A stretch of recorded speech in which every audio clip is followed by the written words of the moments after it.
আসসালামু আলাইকুম, সবাই কেমন আছেন? আশা করি সবাই ভালো আছেন, সুস্থ আছেন। আলহামদুলিল্লাহ আমি খুবই ভালো আছি আপনাদের দোয়ায়।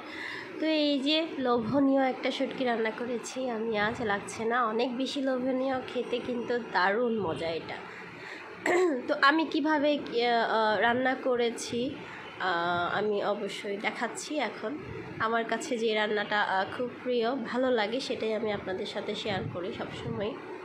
তো এই তো এখানে ছুরি শুটকি, মলা শুটকি, লইটা শুটকি, আর নিয়েছি হলো দুইটা চাপাটা নিয়েছি হলো যে শুটকির যে ঝোলটা হবে সেটাতে এটা একদম গলে ভ্যানিশ হয়ে যাবে। তো শুটকির ঝোলটা খেতে দারুণ লাগবে, আর বাকিগুলো তো আস্তে আস্তে থাকবে। তো এই যে হলুদ, মরিচ, ধনিয়া, জিরা, আর আস্ত রসুন নিয়েছি, পেঁয়াজ কাটা নিয়েছি, রসুন অল্প করে কুচি করে নিয়েছি। রসুন বাটাটা দিতে পারলে খুব ভালো হতো, আমার হাতে সময় নেই তাই আমি কুচি করে কেটে নিয়েছি, গলে যাবে। তো এই তো রান্নায় চলে যাই আমি এখন আমি কড়ায় পেঁয়াজ আর রসুন কাটাটা দিয়ে দিব, লবণ দিয়ে দিব একসাথে, তারপর কিছুক্ষণ নরম করে ভেজে নিব। তো আমার মতো কে এইভাবে শুটকি রান্না করে খেতে পছন্দ করেন অবশ্যই আমাকে কমেন্টে জানাবেন। তো এই তো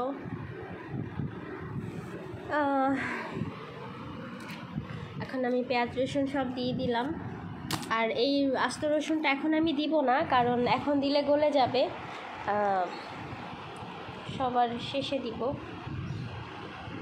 শুটকিটা 80% হয়ে যখন যাবে তখন আমি শুটকিটা রসুনটা দিব, আস্ত রসুনটা, না হলে আস্ত রসুনটা গলে যাবে, খেতে ভালো লাগবে না। তো এই তো আমি এখন লবণ দিয়ে দিলাম, লবণ দিয়ে কিছুক্ষণ পেঁয়াজটা ভেজে নেব, একটু নরম হবে, তারপর আমি বাকি মশলাগুলো দিয়ে দিব। এখানে পেঁয়াজটা বাদামি কালার করে ভাজার কোনো দরকার নেই। এভাবে শুটকি খেতে আমার দারুণ লাগে, আমার খুবই খুবই খুবই প্রিয়। আর এখানে যারা অনেক বেশি ঝাল খেতে পছন্দ করেন, এই শুটকিতে ঝাল আর রসুনটা একটু বেশি দিলেই খেতে ভালো লাগে, তেল, ঝাল, রসুন। তো যারা আরও ঝাল খান, আরও কাঁচামরিচ আর মরিচের গুঁড়া আর একটু বেশি দিবেন, তেলের পরিমাণও বেশি দেবেন। তো আমার ঘরে আমার জামাই ঝাল অত খেতে পারে না, সমস্যা হয়, আমি মোটামুটি ঝাল দিয়েছি, তাও ওর জন্য বেশি হয়ে গিয়েছে। তো এই তো আমি এখন অল্প পরিমাণে আবারও পানি দিয়ে আবারও কষায় নেব। এটা অল্প অল্প পানি দিয়ে অল্প অল্প করে যত বেশি কষাবেন খেতে ভালো লাগবে। একবারে অনেক বেশি পানি দিয়ে কষালে পেঁয়াজটা পুরো গলে ভ্যানিশ হয়ে যাবে, ওইটার জন্য খেতে ভালো লাগবে না। তো অল্প অল্প পানি দিয়ে অল্প অল্প বারবার করে কষিয়ে নিলে পেঁয়াজটা একদম গলে যাবে না, খেতেও ভালো লাগবে। এখন আমি চাপা দুইটা দিয়ে দিলাম, চাপা দুইটা একদম গলে যাবে। শুটকির যে ঝোলটা থাকবে ওই ঝোলটা খেতে চাপার কারণে খেতে ভালো লাগবে, এই জন্য চাপা দুইটা দেওয়া, আর স্মেলটাও দারুণ আসবে।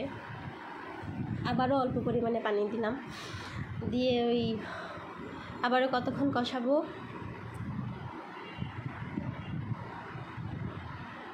হ্যাঁ, এই তো আমার আবারও কষানো হয়ে গিয়েছে, চাপা শুটকিটা সিদ্ধ হয়ে গেছে। এখন আমি এটাকে একদম ভেঙে দিব, ভেঙে একদম ভ্যানিশ করে ফেলবো। তো ঝোলের সাথে পুরো চাপা শুটকিটা মিশে যাবে। এই যে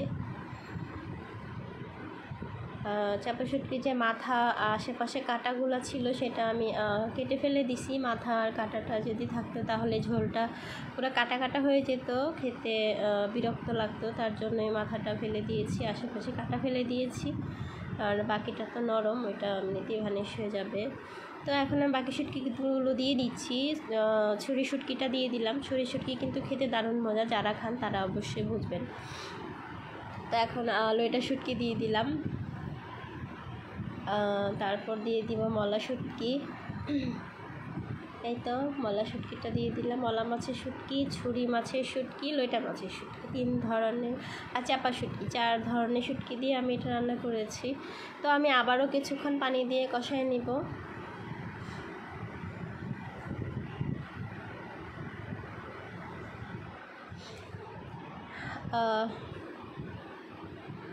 এই তো আমি আবারও কিছুক্ষণ পানি দিয়ে তারপরে কষাবো। এটা আমি আবারও বলি, অল্প অল্প করে পানি দিয়ে অল্প অল্প করে কষালে এটা খেতেও দারুণ লাগে।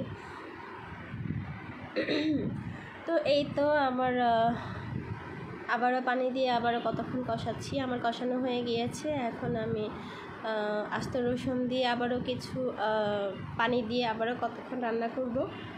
একটু রসুনটা দিয়ে দিলাম, আমার শুটকিটা 80% হয়ে গিয়েছে, তারপর আমি রসুনটা দিয়েছি, কারণ রসুনটা গলে গেলে খেতে ভালো লাগবে না, এরকম আস্ত থাকবে, সিদ্ধ হয়ে যাবে, খেতে কিন্তু দারুণ লাগে। তো এই তো এখন আমি আবারও অল্প পরিমাণে পানি দিয়ে তারপরে বাকি রান্নাটা ঢেকে রান্না করব।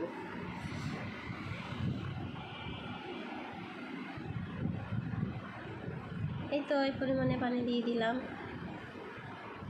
এই যে এতটুকু পানি দিয়ে দিলাম। তো এখন আমি ঢেকে বাকি রান্নাটা করব, তাহলে রসুন আর শুটকিটা বাকিটা সিদ্ধ হয়ে যাবে।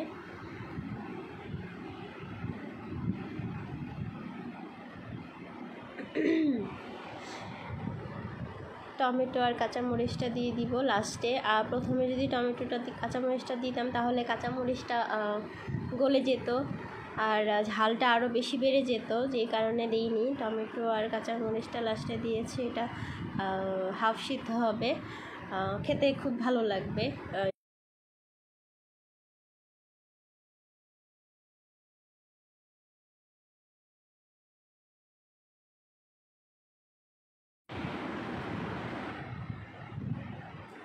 তো এই তো এখন আমি নেড়ে দিচ্ছি, নেড়ে দিয়ে প্রায় আমার শুটকিটা প্রায় হয়ে আসছে। এখন আমি এই তো আর কিছুক্ষণ চুলায় রাখবো, তারপরে নামিয়ে ফেলবো।